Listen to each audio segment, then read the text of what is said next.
यज्ञ हो रहा है उसमें जा रहे हैं। सती जी कहती है तो स्वामी तो हमको भी चलना चाहिए, आपको भी चलना चाहिए।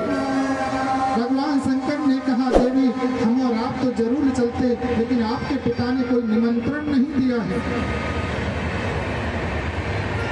तो सती जी कहती है स्वामी बोले बहुत बड़ा यज्ञ मेरे पिता करा रहे हैं, भूल गए होंगे, ध्यान नहीं रहा होगा। लेकिन बेटी तो पिता की यहाँ पर भी जा सकती है ना। भगवान शंकर कहते हैं जा तो सकती है, पर बिना बुलाए वो मान सम्मान नहीं मिलता जो बुला करके मिलता है। भगवान शंकर समझाया लेकिन सती जी नहीं मानी। कहते बाल हट, राज हट, त्रिया हट। छोटा सा बच्चा यदि हट पकड़ जाए और कहते मुझे तो ये 10 पैसे वाली चीज चाहिए, तो वही चाहे कितना ही बड़ा अरबपति आदमी हो वो वस्तु दिलवानी ही पड़ेगी उसको। और ऐसे ही राज हट, राजा अपनी हट पर आ जाए तो पूरी करके ही मानेगा। और कहते हैं त्रिया हट, देवियों की बड़ी हट होती है, बड़ी विचित्र वाली। पर यहाँ हट वाले नहीं, यहाँ तो बहुत अच्छे लोग हैं सभी। हाँ दिल्ली वाले हैं तो प्रेम से वृंदावन बिहारी लाल की जय हो। आज सती जी हट पकड़ जाती। भगवान शंकर कहते हैं मेरी प्यारी सती पीहर जावो मती मान जाना, वहां जाकर लगे ना ठिकाना। नहीं माने। भगवान शंकर ने नंदीश्वर को तैयार कर दिया है। देखिए सती जी कौन है? सती जी है श्रद्धा की पात्र।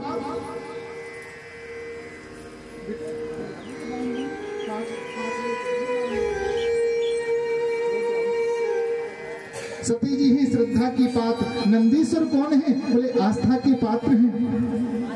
आज श्रद्धा आस्था पे सवार होकर के राजा दक्ष के यज्ञ में जा रही है। और भगवान शंकर किसके स्वरूप हैं? कि भवानी श्रद्धा विश्वास रूपणो, विश्वास के पात्र हैं भगवान शिव।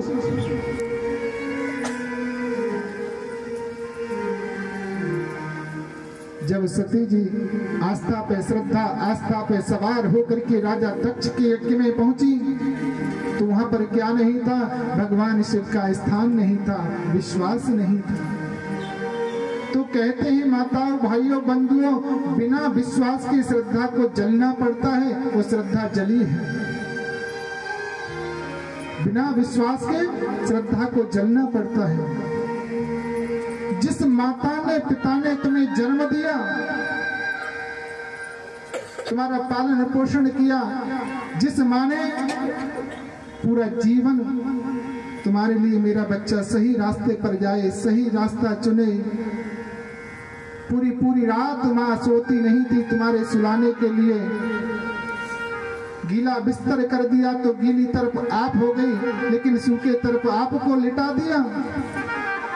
जब आप 20 बरस के हो गए तो आपने क्या समझ लिया हम बहुत बड़े हो गए, हम माता पिता से अलग रह करके उनकी आज्ञा न मान करके सुखी हो जाएंगे। जीवन में कभी सुखी नहीं हो सकते। जैसे 35 टुकड़े अभी श्रद्धा के हुए, सुना था ना आप लोगों ने, 35 टुकड़े हुए हैं। तो मैं तो सभी बहन बेटियों से यही कथा के माध्यम से संदेश देता हूँ, जो भी बच्चा बहन बेटी माता पिता से अलग गया वो कभी सुखी नहीं हो सकता जीवन भर। आज श्रद्धा जा रही है आस्था पर सवार होकर के पति की आज्ञा का उल्लंघन करके, तो विश्वास नहीं था। देखा सखियां मिली हैं, सखियों ने कहा देखो इसको तो बिना बुलाए आ गई। अंदर गई माता ने, माता का हृदय फूट आया, माता का मौत फूट आया, अंक में भर लिया, रोने लगी है माँ। बोली बेटा मैंने तेरे पिता से कई बार कहा था, बार बार कहा था कि सती को बुला लो, सती को बुला लो। पता नहीं तेरे पिता तेरे पति से क्यों द्वेष करते हैं। जितना सती ने सुना अपने आप को नहीं संभाल पाई, रोने लगी है। जहां पर यज्ञ चल रहा था, यज्ञ मंडप में भगवान शंकर से ध्यान लगाया, हे स्वामी, हे प्रभु, हे भोलेनाथ, मुझे एक ही वरदान दे दीजिए, जब जब जन्म जगत में पाऊं, तब तब शिव को प्रिय कहाऊं। जब ये संसार में जन्म लेकर के आऊं, तब तक मैं आपको वर के रूप में प्राप्त करूं। और अग्नि में अनाहुत हो गई। भगवान शंकर को जब पता चली, एक जटा को उखाड़ा, जमीन पर पटक दिया, वीरभद्र को प्रकट कर दिया। वीरभद्र ने जाकर के यज्ञ का विध्वंस कर दिया।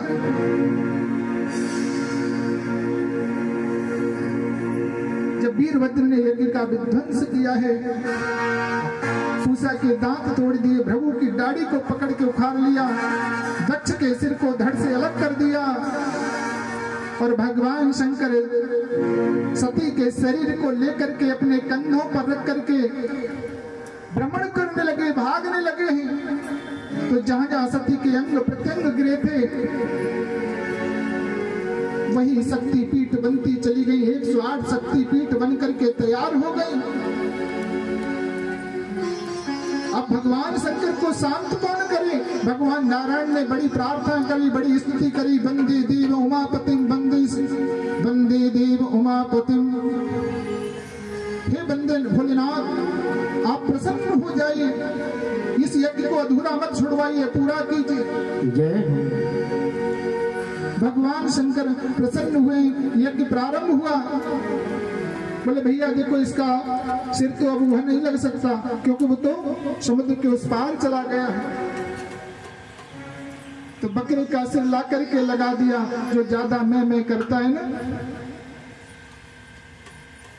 जो कुछ हूं मैं हूं, बकरे का सिर लगा दिया ला करके। द्वारा से यज्ञ हुआ है, आज भगवान शंकर का पूजन हुआ। सभी देवताओं ने पुष्पों की वर्षा की है। इधर सती जी जाकर के हिमाचल के घर पर पार्वती के रूप में जन्म ले लेती हैं। हिमाचल को बड़ी खुशी हुई, बड़ी प्रसन्नता हुई। काकम भाग्य हिमाचल के, जो हिमाचल बीच हिमाचली आई। बंधनवार लगाए जा रहे हैं, सुंदर अंगना को सजाया गया। सभी देव ऋषि मुनि यक्ष गंधर्व सभी बधाई देकर लेकर के आ रहे हैं उसके लिए। नारद मुनि भी आए। आज हिमाचल राजा ने नारद मुनि की गोद में लाकर के बेटी को दे दिया।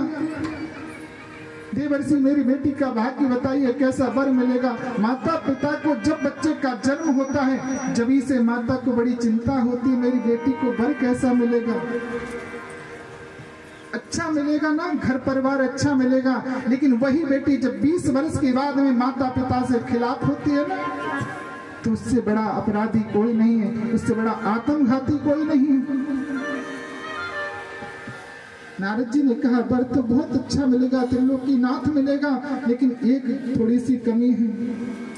भांग पीता होगा, धतूरा खाता होगा, अपनी मस्ती में चूर हो। वो भी आपकी बेटी तपस्या करेगी तो मिलेगा।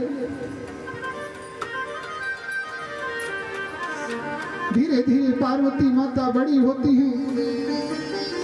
अष्ट सखियों के साथ में वन में तपस्या करने के लिए जाती हैं।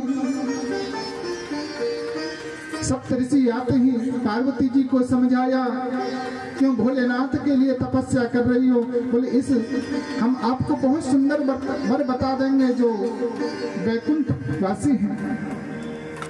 भगवान नारायण हैं, भगवान विष्णु हैं, जो पीतांबर धारण करते हैं, बड़े रूपवान हैं, सुंदर हैं। हम आपका विवाह उनसे करा देंगे। पार्वती जी कहती, जब मन महेश पर मस्त हुआ तो फिर रमेश पर क्यों डोले?